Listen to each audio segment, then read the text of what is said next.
Thank you for letting us interview you today. Would you mind telling us about yourself and your life as a student? Of course. I'm Jay, a first year university student studying psychology. University life is interesting and there are challenges, but I enjoy learning and sharing ideas, especially in discussions and group work. Could you tell me what are your main strengths as a student?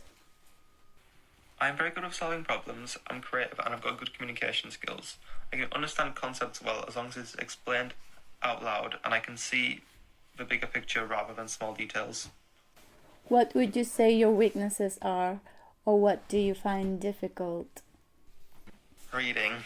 Dyslexia makes it hard for me to read and takes me longer reading compared to others. Writing can also be challenging because spelling, organizing my thoughts, and checking my work takes longer and I have to put extra effort into it. Many people don't know what dyslexia is. Could you explain how does it affect your reading and how to process information? Well, when I'm reading, the words are not in order, and that is when I misread words, even familiar ones. I have to read a few times before it starts to make sense. It's my brain processing the words slower, and it's not because I don't understand the topic. How does it affect your listening? When listening in lectures, I can understand everything. My brain processes the information slower. People might think I don't understand, but I do.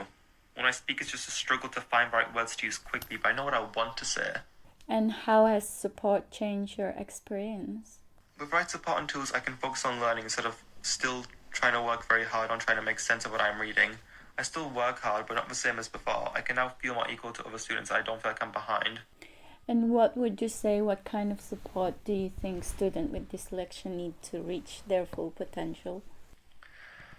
Extra time during exams and assessments. Lecture notes provided more in advance so they can read it in advance. Assistive technology to help cope better, like text-to-speech and speech-to-text software. Study skill sessions and clear instructions broken into smaller bite size.